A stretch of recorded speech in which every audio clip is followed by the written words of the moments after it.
नमस्कार, आपका अखबार के YouTube चैनल पर आपका स्वागत है। मैं हूं प्रदीप सिंह।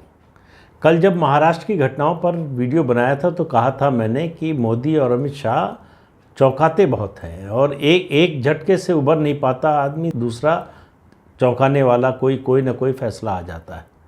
लेकिन तब नहीं मालूम था जब तक वीडियो बनाया था कि एक तीसरा भी आने वाला है। और मैंने एकनाथ शिंदे को मुख्यमंत्री बनाने के फैसले को मास्टर स्ट्रोक कहा था।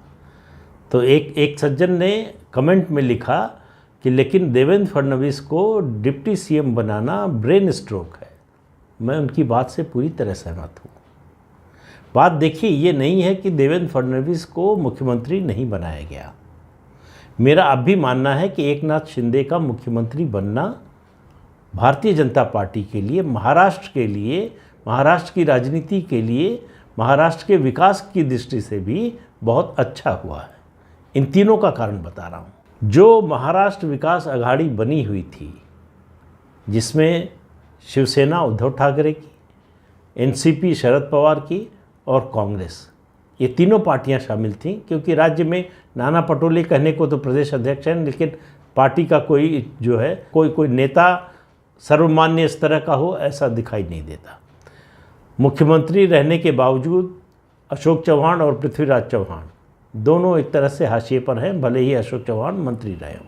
इन तीनों पार्टियों में बीजेपी के लिए कांग्रेस को तोड़ना सबसे आसान था। अगर बीजेपी को केवल महाराष्ट्र विकास अघाड़ी की सरकार गिराकर अपनी सरकार बनानी थी तो सबसे आसान रास्ता था कांग्रेस को तोड़ने के लिए, जो बहुत आसान था। दूसरा आसान रास्ता था एनसीपी को तोड़ना। एनसीपी में शरद पवार के परिवार के अलावा सब टूटने को तैयार है। हो सकता है अजीत पवार भी टूट जाते हैं। तो शरद पवार की पार्टी मतलब विधायक दल बचता नहीं अगर बीजेपी तोड़ने पर आ जाती। तो सवाल यह है कि इन दोनों को न तोड़कर बीजेपी ने शिवसेना को तोड़ने का फैसला क्यों किया? क्योंकि शिवसेना को तोड़ना सबसे मुश्किल था और इसका लाभ सबसे ज़्यादा था। पहली बात, हिंदुत्व के मुद्दे पर चलने वाली एक ही पार्टी रहेगी। परिवारवाद की एक पार्टी का खात्मा करना जरूरी था। ये जो कोशिश हो रही थी उद्धव ठाकरे के द्वारा बाला साहब ठाकरे की लेगेसी को हथियाने का, उसको रोकना जरूरी था। उद्धव ठाकरे का अहंकार तोड़ना जरूरी था। उद्धव ठाकरे को उनकी जगह दिखाना जरूरी था, उनकी हैसियत बताना जरूरी था। एक बात राज ठाकरे ने एक ट्वीट किया है, अंग्रेज़ी में किया है, जिसका मतलब ये है कि अगर आपको सौभाग्य से कुछ मिल जाए और उसको आप अगर अपना पुरुषार्थ समझने लगे तो यहीं से आपका पतन शुरू हो जाता है। बिल्कुल सही बात कही है। उद्धव ठाकरे का ब्लैकमेल रोकना जरूरी था। 5 साल, पूरे 5 साल 2014 से 19 तक भारतीय जनता पार्टी, नरेंद्र मोदी और उनकी सरकार ने उद्धव ठाकरे का ब्लैकमेल सहा, गालियाँ सुनी, आलोचना सुनी, निंदा सुनी, तो उसको तोड़ना ज़रूरी था। दूसरा, शरद पवार की राजनीति को ख़त्म करना ज़रूरी था। अगर मान लीजिए सरकार गिराकर बीजेपी देवेंद्र फडणवीस को मुख्यमंत्री बना देती तो इससे सुनहरा अवसर शरद पवार के लिए दूसरा नहीं होता। फिर वो जो है मराठा कार्ड खेलते। वो ये बताने की कोशिश करते कि देखिए बीजेपी ने सत्ता जो है मराठों के हाथ से लेकर ब्राह्मणों को दे दी है। 5 साल देवेंद्र फडणवीस को इसका सामना करना पड़ा था, उसमें 2 साल मराठा आंदोलन का सामना करना पड़ा था। तो बीजेपी के लिए शिंदे को मुख्यमंत्री बनाना हर तरह से विन विन सिचुएशन थी। तो इसलिए मैं उस कदम को गलत नहीं मानता। एकनाथ शिंदे सतारा से आते हैं, जो मराठों का गढ़ है, और उनका कार्य क्षेत्र जो है पिछले कई दशकों से वो है ठाणे है। इस दृष्टि से भी देखिए तो मुंबई और उसके आसपास अभी जो शिवसेना उद्धव ठाकरे के पास बची है वो दरअसल कहें तो सही मायने में ताकत के हिसाब से मुंबई की शिवसेना है, महाराष्ट्र की नहीं। जो विधायक टूट कर आए हैं उनमें से ज़्यादा ग्रामीण इलाकों के हैं। तो इसलिए शिवसेना मुंबई से बाहर अब बचेगी नहीं। मुंबई में बचेगी कि नहीं ये बीएमसी के चुनाव तय करेंगे। और बीजेपी पूरी ताकत लगाएगी कि कुछ भी हो बीएमसी का चुनाव वो जीते, उसका अपना मेयर बने। लेकिन वो तो बात की बात है। शुरू से जब ये बगावत हुई है तब से तय था कि एकनाथ शिंदे मुख्यमंत्री बनेंगे। जब वो अपने विधायकों को लेकर गुवाहाटी गए और बीच में एक दिन गुजरात आए तो उनकी मुलाकात केंद्रीय गृह मंत्री अमित शाह से हुई थी। उसमें ये तय हो गया था। अब ये मुझे नहीं मालूम कि एकनाथ शिंदे ने ये शर्त रखी थी या बीजेपी ने ये प्रस्ताव दिया था। अगर उन्होंने शर्त रखी थी तब भी बीजेपी को ये सूट करता था, बीजेपी ने ये प्रस्ताव दिया था तब तो बीजेपी का प्रस्ताव था ही। अब आप देखिए, शरद पवार अपनी गोटी पहले से बिठा रहे थे। वो ब्राह्मण विरोधी अभियान चलाने की कोशिश कर रहे थे। जब लगा कि ये ज़्यादा प्रोमिनेंट हो रहा, ज़्यादा प्रमुखता से सामने आ रहा है, पुणे में एक कार्यक्रम में उन्होंने सफाई देने की कोशिश की कि मैं ब्राह्मण विरोधी नहीं हूँ। लेकिन केतकी चिताले के साथ जो कुछ हुआ वो ब्राह्मणों को संदेश देने के लिए था, वो मराठों को भी संदेश देने के लिए था कि देखो, किसी मराठा पर अगर कोई टिप्पणी करेगा, हमला करेगा तो हम उसका ये हश्र करेंगे। ये केवल जो है एक फेसबुक पोस्ट जिसको उन्होंने शेयर कर दिया केतकी चिताले ने, इसलिए जो है उनके खिलाफ हो गया, उस रूप में मत देखिए। इसके दूरगामी राजनीतिक संदेश देने की कोशिश थी और उसमें शरद पवार सफल हो रहे थे कि शरद पवार के खिलाफ, आप याद कीजिए 2019 का विधानसभा का चुनाव, जब ईडी का नोटिस गया था तब इसी तरह से हमला किया था उन्होंने। तब भी मराठा प्राइड का कार्ड खेला था। बीजेपी ने एकनाथ शिंदे को मुख्यमंत्री बनाकर वो कार्ड उनके हाथ से छीन लिया। कांग्रेस की कोई चिंता नहीं है बीजेपी को महाराष्ट्र में। बीजेपी को उद्धव ठाकरे, शिवसेना नहीं, उद्धव ठाकरे और शरद पवार को ख़त्म करना था, इसलिए ये कार्ड चला गया। लेकिन अब सवाल ये आता है कि जो हुआ और जिस तरह से हुआ, मेरा एतराज़ उस पर है। एकनाथ शिंदे मुख्यमंत्री बनेंगे, इसकी घोषणा करने के लिए देवेंद्र फडणवीस से कहा गया। उन्होंने प्रेस कॉन्फ्रेंस बुलाई, उसमें घोषणा की, कहा कि एकनाथ शिंदे मुख्यमंत्री होंगे और वो सरकार से बाहर रहेंगे और इस सरकार का मार्गदर्शन करेंगे। शायद ये एक वाक्य उनके लिए भारी पड़ गया। तब तक अगर योजना थी भी तो देवेंद्र फडणवीस को ये नहीं बताया गया था कि उनको उप मुख्यमंत्री बनना है। अगर उनसे पहले बात भी की गई थी तो उन्होंने मना कर दिया होगा, ऐसा मानना चाहिए। इसीलिए उन्होंने ये बात कही। उन्होंने कहा सरकार में शामिल होगी बीजेपी, लेकिन वो सरकार के बाहर रहेंगे। लेकिन उनकी पार्टी ने ये फैसला किया कि उनको सरकार में जाना है। अब इसके दो कारण हो सकते हैं। हो सकता है एकनाथ शिंदे ने भी कहा हो कि अगर देवेंद्र फडणवीस रहेंगे, उनको अनुभव है जिस तरह का, तो हमारे लिए काम करना ज़्यादा आसान हो जाएगा, हमारे लिए शिवसेना पर कंसंट्रेट करना ज़्यादा आसान हो जाएगा। बीजेपी को भी लगा होगा कि देवेंद्र फडणवीस, जो उनका 5 साल का ट्रैक रिकॉर्ड रहा है गवर्नेंस का, उसको देखते हुए उनका होना सरकार में अच्छा होगा। ये सब बातें मैं मानता हूँ कि सही और पार्टी के हित में ये फैसले किए गए। सिर्फ एतराज़ ये है दो। एक, ये देवेंद्र फडणवीस का अपमान हुआ है। आपने जिसको नेता बनाया, पार्टी के शीर्ष नेतृत्व ने ही बनाया देवेंद्र फडणवीस को, उनके रास्ते के सारे कांटे हटाए 2014 से 19 के बीच में। उनके जितने चैलेंजर हो सकते थे सबको साइडलाइन किया गया, उनके नेतृत्व को प्रोजेक्ट किया गया।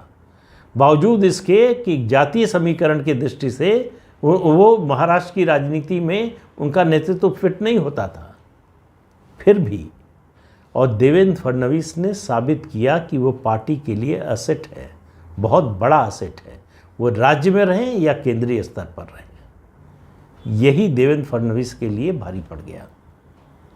सभी पार्टियों में होता है और ये बात अब बीजेपी में भी है कि अगर आप बहुत तेज़ी से बढ़ रहे हैं तो ये बात पसंद नहीं की जाती है। हेमवती नंदन बहुगुणा ने एक बार उनसे जब पूछा गया था कि मुख्यमंत्री थे उत्तर प्रदेश के कि कितने समय तक रहेंगे, तो उन्होंने कहा कि इंदिरा जी की आदत है कि वो जब पौधा लगाती हैं तो बीच बीच में कुछ दिन में उसको उखाड़ कर देखती हैं कि जड़ तो नहीं पकड़ रहा है। तो देवेंद्र फडणवीस जड़ पकड़ रहे थे, तो उखाड़ के उनको देखा गया और फिर से डिप्टी सीएम की पोस्ट पर रोप दिया गया है। तो जैसे बॉन्साई पौधे होते हैं ना, आप घर के ड्राइंग रूम में लगाते हैं, उसकी कटाई छटाई करते हैं कि ज़्यादा न बढ़ने पाए। देवेंद्र फडणवीस के साथ वो हुआ है। देवेंद्र फडणवीस को बताकर, उनको राज़ी करके डिप्टी सीएम बनाया जाता, उसमें कोई गड़बड़ी नहीं थी। उनको नहीं बताया गया था, इसलिए उन्होंने घोषणा की कि वो सरकार में शामिल नहीं होंगे। अब उसके बाद देखिए, ऐतिहासिक घटना हुई। आज तक किसी भी पार्टी के किसी नेता के कार्यकाल में ऐसा नहीं हुआ कि पार्टी का राष्ट्रीय अध्यक्ष टेलीविज़न पर आकर लाइव ये संदेश दे कि Devendra Fadnavis deputy chief minister बने, ये उनसे अनुरोध भी किया जाए और उनको निर्देशित भी किया जाए। ये कोई आर्मी का कमांड सेंटर है या पॉलिटिकल पार्टी का दफ्तर है? उनको निर्देशित किया जा रहा है कैसे? सार्वजनिक माध्यम से। वो पार्टी जो अपना छोटे से छोटा फैसला भी किसी से शेयर नहीं करती जब तक कि उसकी घोषणा न करनी हो, वो पार्टी टीवी के माध्यम से अपने महाराष्ट्र के सबसे बड़े नेता से कह रही है कि जाओ डिप्टी सीएम बनो। उतने तक ही नहीं रुका, उसके बाद केंद्रीय गृह मंत्री अमित शाह का ट्वीट आया कि देवेंद्र फडणवीस ने बहुत बड़ा त्याग किया है। इस त्याग की और अनुशासन की बात जेपी नड्डा ने भी की। उसके बाद एक ट्वीट आया धर्मेंद्र प्रधान का। तो इससे आप समझिए कि बात बिल्कुल साफ नज़र आती। मुझे अंदर की बात कोई नहीं मालूम है, हो सकता है मैं जो कह रहा हूँ वो सब गलत हो, लेकिन मैं वही कह सकता हूँ जो मुझे दिखाई दे रहा है, जो सामने दिख रहा है, जो सामने हो रहा है। उससे आंख तो नहीं बंद की जा सकती। तो दिख ये रहा है कि देवेंद्र फडणवीस, उनका चेहरा देखिए, उनके चेहरे की जो भाव भंगिमा है वो देखिए कि वो इस फैसले से खुश नहीं थे, लेकिन उन्होंने पार्टी के अनुशासन के नाते इस फैसले को स्वीकार कर लिया। उन्होंने जो कुछ बोला, जो किया, उससे बहुत साफ था कि वो मुख्यमंत्री न बनने से नाराज़ नहीं हैं, लेकिन वो सरकार में नहीं जाना चाहते थे अगर वो मुख्यमंत्री नहीं बन रहे हैं। पार्टी ने उनकी ये बात नहीं मानी, उनको डिप्टी सीएम बनने के लिए मजबूर किया गया। मेरा एतराज़ सिर्फ इतना है, और इसलिए नहीं कि देवेंद्र फडणवीस के साथ ये किया गया तो उससे देवेंद्र फडणवीस का मान हुआ, अपमान हुआ, क्या हुआ। सबसे ज़्यादा ये डिमोरलाइजिंग है बीजेपी के कैडर के लिए कि प्रदेश में उनके सबसे बड़े नेता को ये चुनने का भी अधिकार नहीं है कि वो पद पर रहे या न रहे, या किस पद पर रहे, या किस पद के लिए मना कर दे। तो मुझे लगता है कि बहुत ज़्यादा फ़र्क नहीं आया है बीजेपी में कई मायनों में। वैसे तो बहुत ज़्यादा फ़र्क आया है, लेकिन कुछ मामलों में नहीं आया है। 2007 उत्तराखंड, प्रदेश अध्यक्ष थे भगत सिंह कोश्यारी, जो अभी महाराष्ट्र के गवर्नर हैं। उनके नेतृत्व में चुनाव लड़ा गया, वो चुनाव जिता कर लाए पार्टी को। पार्टी ने ऑब्जर्वर भेजे विधायक दल के नेता के चुनाव के लिए। विधायकों का बहुमत भगत सिंह कोश्यारी के पक्ष में था, लेकिन हाईकमान ने कहा कि बीसी खंडूरी मुख्यमंत्री होंगे। भगत सिंह कोश्यारी इसके लिए तैयार नहीं हो रहे थे। उनसे कहा गया कि आप डिप्टी सीएम बन जाइए और कुछ जो मंत्रालय चाहिए ले लीजिए। उन्होंने मना कर दिया। उन्होंने कहा या तो मुख्यमंत्री बनूंगा या तो कुछ नहीं बनूंगा, और वो कुछ नहीं बने। और उसका खामियाजा जो है 5 साल बाद बीजेपी ने भुगता। तो आगे क्या होगा, महाराष्ट्र में ऐसा होगा ये मैं नहीं कह रहा हूँ। महाराष्ट्र में जो कॉम्बिनेशन बनाया गया है वो भारतीय जनता पार्टी की दृष्टि से, महाराष्ट्र की राजनीति के नज़रिए से बहुत अच्छा कॉम्बिनेशन बनाया गया है। और ये लोकसभा चुनाव में आप मान कर चलिए कि बाकी जगहों से जो भी कमी होगी सीटों की, उसकी भरपाई करने वाला कॉम्बिनेशन है। ये विधानसभा चुनाव में क्लीन स्वीप करने वाला कॉम्बिनेशन है, लेकिन इसको ज़्यादा बेहतर तरीके से, सुघड़ तरीके से किया जा सकता था, जो नहीं हुआ। भाजपा की पिछले 8 सालों में जो छवि बनी है, नई छवि बनी है, उससे ये मेल नहीं खाता। यहाँ सारा ऑपरेशन बड़ा स्मूथ तरीके से होता है और बाद में लोगों को पता चलता है कि क्या ये क्यों हुआ और किस वजह से हुआ। लेकिन जो कुछ देवेंद्र फडणवीस को लेकर हुआ, एकनाथ शिंदे को मुख्यमंत्री बनाने के फैसले का जितना बड़ा इम्पैक्ट हो सकता था, तात्कालिक रूप से कह रहा हूँ, दीर्घकालीन दृष्टि से नहीं कह रहा हूँ, तात्कालिक रूप से उतना बड़ा असर नहीं हुआ। चर्चा एकनाथ शिंदे को मुख्यमंत्री बनाए जाने से ज़्यादा देवेंद्र फडणवीस को डिप्टी सीएम बनाए जाने की हुई है। ये कोई अच्छा संकेत नहीं है। भले ही बीजेपी का इससे कोई नुकसान नहीं होने जा रहा है, हो सकता है देवेंद्र फडणवीस का भी ना हो। पार्टी ने उनके लिए मैंने पिछले वीडियो में भी कहा था, अब भी कह रहा हूँ कि उनके पास जो प्रतिभा है, उनकी जो क्षमता है, उसका उपयोग अगर पार्टी नहीं करेगी तो ये पार्टी का नुकसान है, देवेंद्र फडणवीस का नहीं। तो आज के अंक में इतना ही। अगले अंक में फिर मिलेंगे किसी नए मुद्दे के साथ। तब तक के लिए इजाज़त दीजिए। आपसे अनुरोध है कि ये चैनल देखिए, शेयर कीजिए, लाइक कीजिए और सब्सक्राइब ज़रूर कीजिए। नमस्कार।